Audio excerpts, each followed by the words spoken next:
Olá, meus amigos, estamos de volta, né, na continuação do curso de licitações e contratos de TI, ou também, como eu gosto de chamar, contratações de TI para concursos.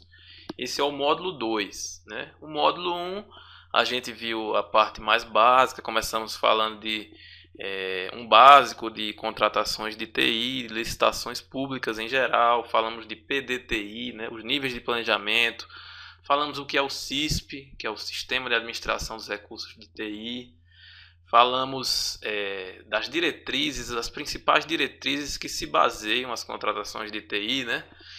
E começamos com uma breve introdução à IN04. Nesse módulo 2 a gente vai aprofundar na IN04, né? Ver a IN04 na íntegra, juntamente com a jurisprudência do TCU, né? Como a gente já começou a ver no módulo passado, tratando aí sempre de como o TCU vem abordando o tema, que é muito importante para as questões de concurso também, né? Reforça o nosso entendimento. Então aqui está o link lá para a rede itinerante para o meu perfil. Se vocês tiverem alguma observação para fazerem diretamente para mim, podem entrar lá e deixar sua mensagem, beleza? Então vamos lá. Como eu falei aqui, ó, a nossa divisão em módulos do curso, né? No módulo 1 foi uma introdução às contratações públicas, os níveis de planejamento na TI, uma visão geral do modelo de contratações, né, as diretrizes e uma introdução à IN04. Tá? A gente parou aqui no final do módulo passado nessa introdução à IN04. No módulo 2, esse que a gente começa agora, a gente vai falar tudo de IN04 e jurisprudência do TCU. Fiz uma pequena alteração aqui no módulo 3, a gente vai tratar no módulo 3 de questões avançadas, né? Alguns tópicos mais específicos que a gente não conseguiu tratar no módulo 1 e 2, a gente vai abordar eles através de questões, né? Alguns assuntos que não deu para tratar, beleza? Então esse é o nosso planejamento. Aqui um sumário desse módulo, né? Do módulo 2. A gente vai falar do planejamento da contratação, que a gente começou a falar no módulo 1, né? E aí lá a gente só viu a parte de análise de viabilidade da contratação, que seria o item 1 aqui dentro, né? Como a gente já viu lá, a gente já começa aqui em plano de sustentação, depois vai para a estratégia da contratação, análise de riscos e termo de referência. Em seguida, seleção do fornecedor e gerenciamento do contrato. Esse é o nosso sumário. Com isso tudo aqui, a gente encerra, né, a parte de contratações de TI baseado na IN04 e na jurisprudência do TCU. Paralelo a isso, como sempre, a gente resolve várias questões aí durante as aulas. Aqui está o link para o grupo de discussão sobre esse assunto. Então, o pessoal aí, os alunos que querem trocar ideias, né, podem entrar lá e debater alguma questão que vocês achem polêmica, né? Vocês podem aí estar trocando informações nesse grupo sobre esse assunto, beleza? Vamos lá.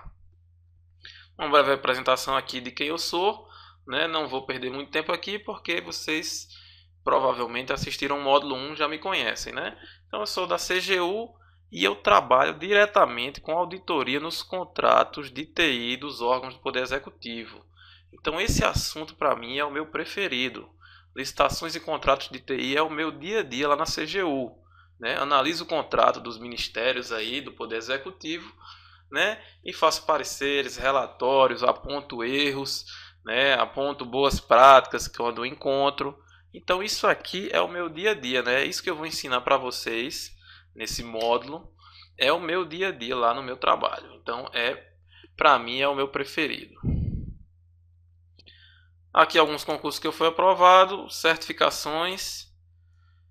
Tenho mestrado em informática, já fui professor também universitário, já trabalhei com auditoria de TI lá no estado de Pernambuco, na controladoria do estado, né? Antes de ir para a CGU, que é a controladoria da União, trabalhei na controladoria estadual de Pernambuco. Beleza, pessoal? Então, vocês já me conhecem, vou passar aqui rapidamente. Links aqui de interesse, né? Outros cursos que eu tenho lá no Provas de TI. Quem tiver interesse, tem um linkzinho aqui. Esse link, vocês podem encontrar outros cursos que eu tenho. Rede social itinerante e a lista de discussão TI Masters. Beleza? Vamos lá. Então, entrando aqui no assunto especificamente.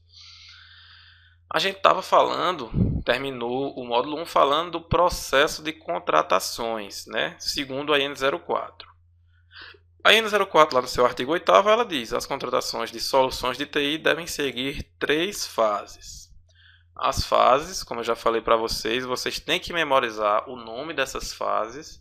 São planejamento da contratação, seleção do fornecedor e gerenciamento do contrato. Vejam que a IN04 ela representa a contratação de TI como um processo, né? Como se fosse um processo de negócio. Né? Se você tem uma noção de BPM, como se modela processos de negócio, você vai reconhecer que isso aqui é um diagrama BPMN. Então, a IN04 ela define a contratação de TI como uma sequência de passos lógicos, né, de atividades que são realizadas para se atingir um objetivo, que é realizar a contratação. E importante aqui vocês saberem, que a gente já falou no módulo passado, mas é importante revisar, o processo de contratação começa com o DOD, né, o documento de oficialização da demanda, e ele termina, né, ao final de tudo, quando os produtos, os serviços são recebidos pelo órgão público, né, quando a empresa contratada finaliza tudo que ela tem que entregar, acaba esse processo com um documento chamado termo de encerramento do contrato. Então esses são os documentos de entrada do processo e de saída. Beleza? E aí, ó, com o DOD, quando a área de negócio, né, a área requisitante, como a IN04 chama, envia o DOD para a área de TI, começa o processo de planejamento da contratação. E aqui dentro tem vários subprocessos, como a gente já viu e vai detalhar mais ainda. O planejamento da contratação ele se encerra com o termo de referência ou projeto básico. Como eu falei para vocês, o termo de referência ou projeto básico ele é um anexo ao edital da licitação. Então vocês pensem no termo de referência analogamente quando você vai fazer um concurso público. O edital do concurso ele tem todas as regras que vão ser seguidas ali durante o concurso, as datas, né, as matérias, o que é que vai ser cobrado, o que é que pode fazer, o que é que não pode.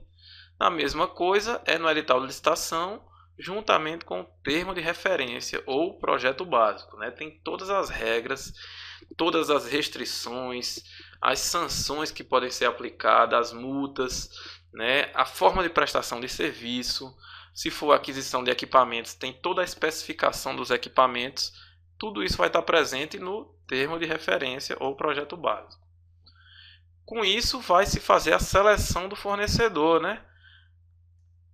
Que geralmente é feita por um pregão eletrônico. Tem outras formas, mas o normal recomendado pela IN04 é o pregão eletrônico. E aí vai selecionar uma empresa para prestar aquele serviço ou para fornecer aqueles bens, aqueles equipamentos que se deseja adquirir.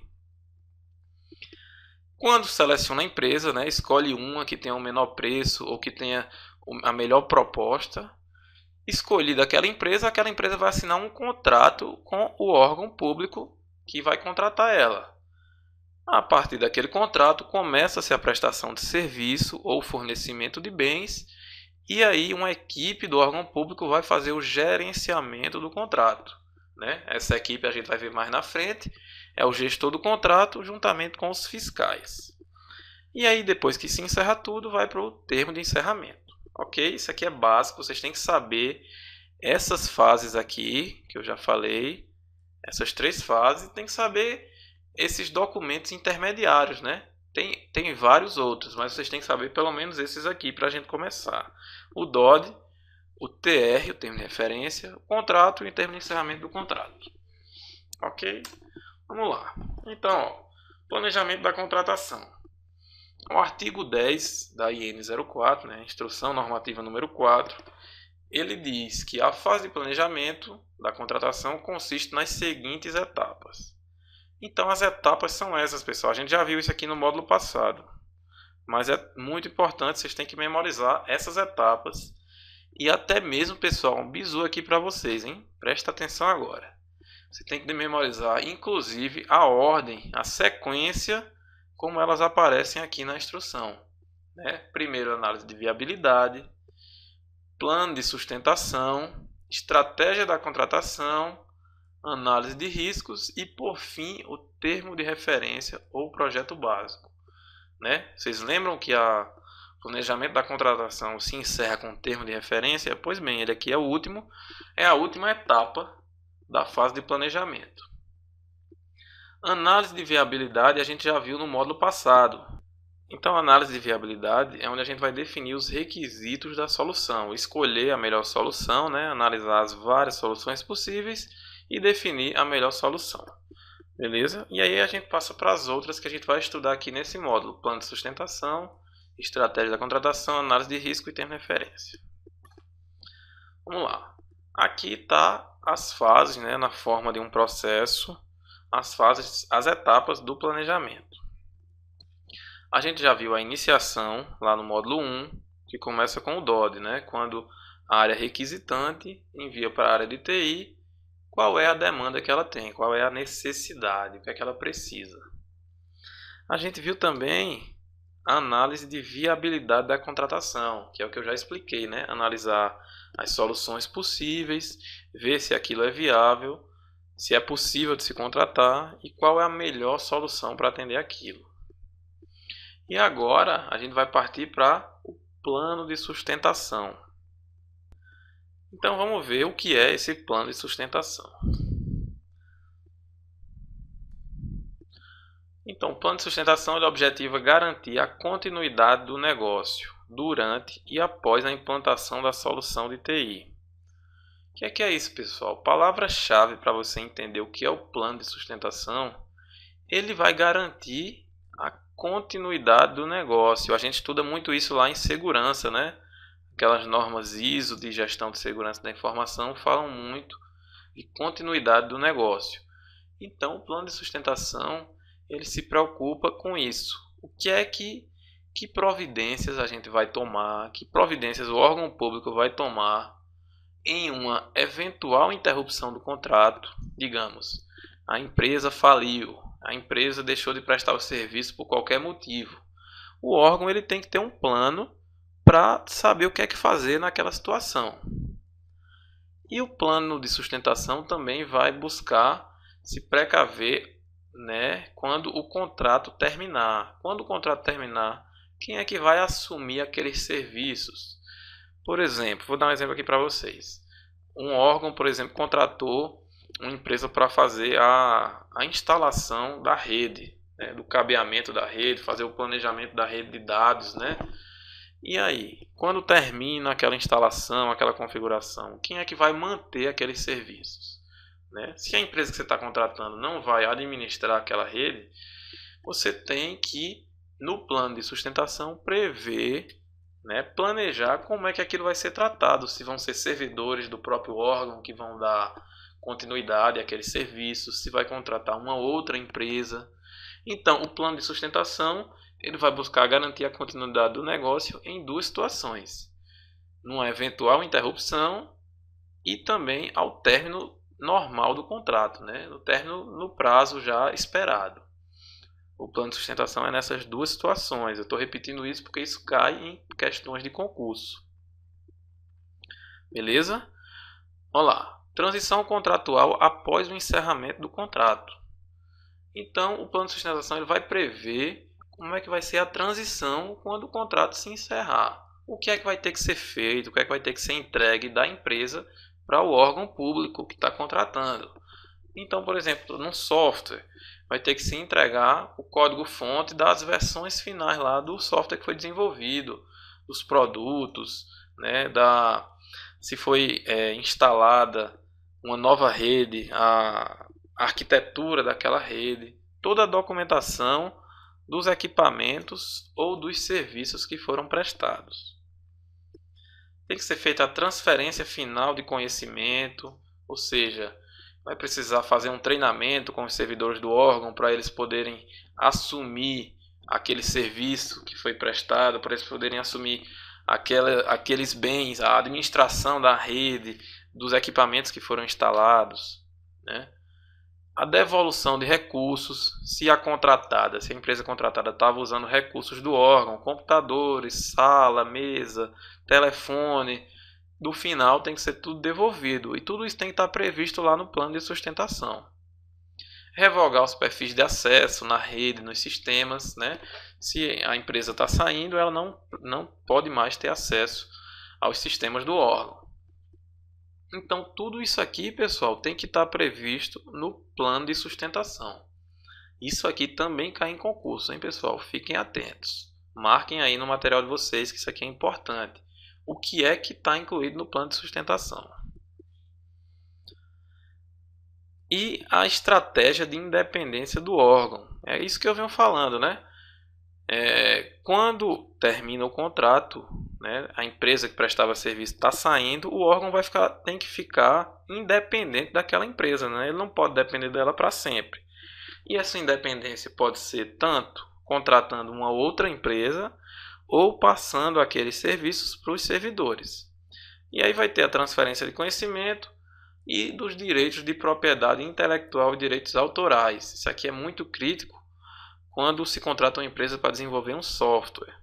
Então, tem que ficar claro que aquele software que está sendo desenvolvido especificamente para aquele órgão, o direito de propriedade intelectual é do órgão e não da empresa que desenvolveu. A gente vai tratar disso com mais detalhe. Mas, por enquanto, fiquem atentos aqui. O plano de sustentação é para garantir a continuidade em duas situações. Numa interrupção eventual do contrato, né, inesperada, ou com o término normal do contrato no prazo que já era estabelecido. Ok? Então vamos lá. No plano de sustentação vai ter que ter a transferência de conhecimento.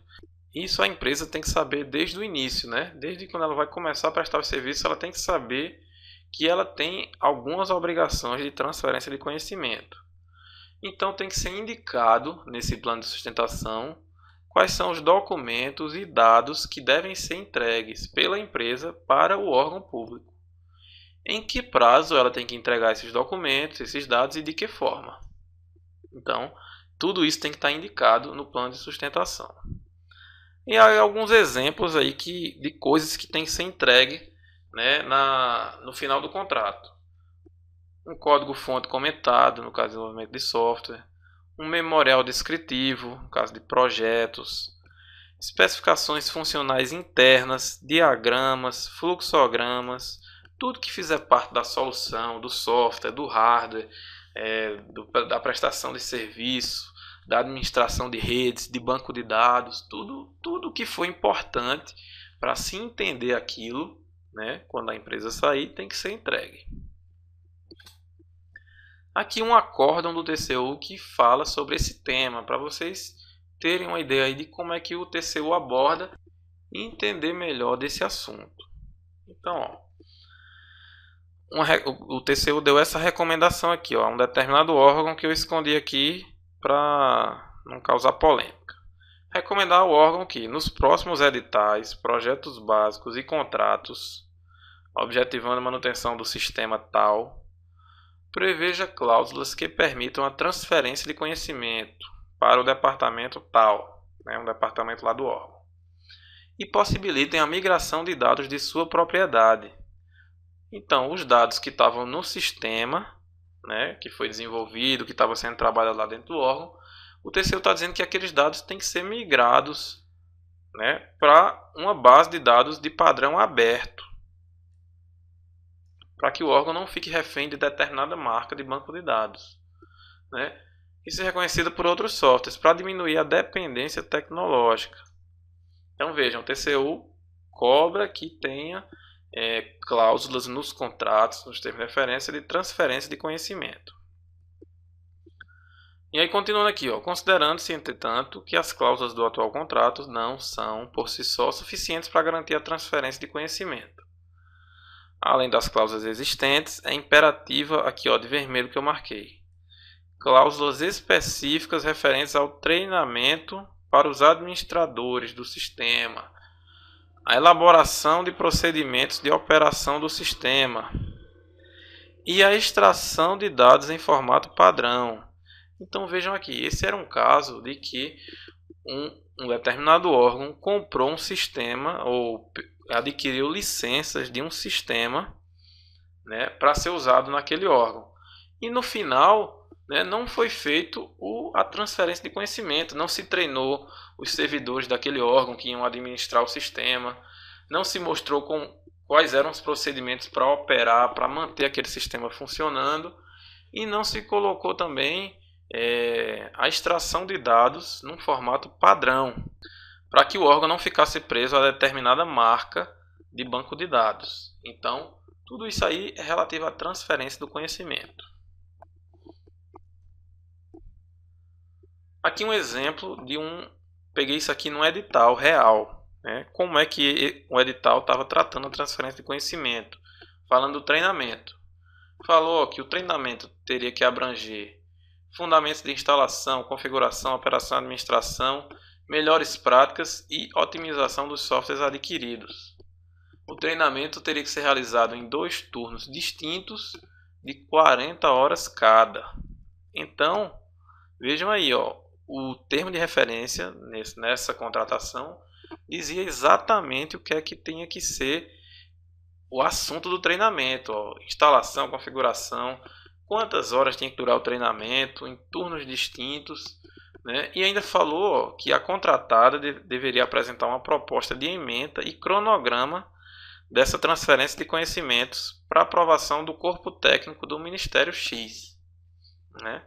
Então vejam, isso é o que trata o plano de sustentação, transferência de conhecimento, se precaver de eventuais interrupções inesperadas no contrato, se a empresa sair antes do tempo, se a empresa for à falência, tudo isso, né? O órgão tem que estar preparado para assumir aqueles serviços a qualquer momento. Então é disso que o plano de sustentação trata. Mais um exemplo aqui, ó. Também o plano de sustentação trata de propriedade intelectual, né? Então, ó, isso aqui no edital também. São de propriedade da contratante, né? Contratante é o órgão público que está contratando. Todos os produtos gerados na vigência deste contrato, incluindo os dados, documentos, produtos de software, programas-fonte, relatório, diagrama, fluxograma, entre outros. Então isso estava lá explícito no contrato para a empresa não ter nenhuma dúvida e querer, por exemplo, depois de desenvolver aquele software para o órgão, querer vender para outro órgão como se fosse dela, né? Porque a propriedade intelectual é daquele órgão que contratou a empresa para desenvolver especificamente aquele sistema. Isso está previsto em 2 leis que tratam da propriedade intelectual em software. A Lei 9609 e a Lei 9610 de 98. Ela fala, ó, salvo estipulação em contrário, ou seja, se não tiver alguma coisa dizendo o contrário no contrato, sempre vai pertencer exclusivamente ao empregador, ao contratante de serviços ou ao órgão público os direitos relativos a programa de computador desenvolvido e elaborado durante a vigência de contrato ou de vínculo estatutário. O que é que isso quer dizer, pessoal? Se um órgão público contratou uma empresa para desenvolver um software para ela, o software é de propriedade do órgão público e não da empresa, a não ser que esteja estipulado explicitamente no contrato. Ok? Então isso é importante vocês saberem também. Vamos lá, questões aí para a gente praticar isso que eu vinha falando, né? Quando a gente vê na prática, vê nas questões, fica tudo mais claro. Então vamos ver aqui. 2 questões do CESP no MPU 2013. O plano de sustentação deve constar da fase de planejamento da contratação. Certo ou errado, pessoal? Vejam aí, eu vou ler a outra e no próximo slide eu comento as 2. No plano de sustentação devem constar, entre outros aspectos, os recursos humanos e materiais necessários para a continuidade do negócio. Então analisem essas 2 questões aí do CESP, vejam se estão certas ou erradas e no próximo eu comento. Se precisar, faça pausa no vídeo para pensar mais um pouco. Vamos então para a resposta. Questões corretas, né? As 2 estão corretas. Bem fácil, bem tranquilo aí, pessoal. O plano de sustentação deve constar da fase de planejamento. Sim, a gente viu, reforçou bem, né? Que dentro da fase de planejamento a gente tem análise de viabilidade, tem um plano de sustentação, tem a estratégia da contratação, tem o termo de referência e análise de risco. Então, questão correta. A outra. No plano de sustentação, devem constar, entre outros aspectos, os recursos humanos e materiais necessários para a continuidade do negócio. Lembram que eu falei para vocês que plano de sustentação, a palavra-chave é continuidade do negócio, né? Fazer um plano para quando a empresa sair, como é que o órgão vai dar conta, vai continuar com aqueles serviços que estavam sendo prestados. Então, questão correta. No plano de sustentação devem constar, entre outros aspectos, né, recursos humanos, ou seja, que tipo de pessoas vai ser necessário para continuar aquele negócio, aqueles serviços, e que materiais serão feitos.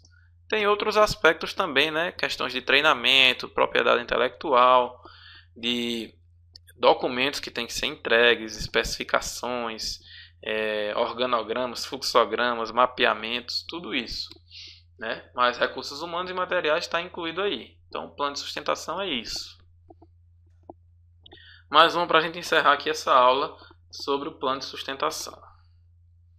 Questão do CESP ANAC 2012. A garantia da continuidade do negócio é uma das ações consideradas no plano de sustentação e abrange, em relação à solução de TI contratada, o período de implantação da solução e o período posterior ao encerramento do contrato. E aí, pessoal, essa aí também eu frisei bastante, ressaltei lá atrás. Pensem um pouco e aí no próximo slide eu comento. Vamos ver então a resposta. Questão correta, pessoal.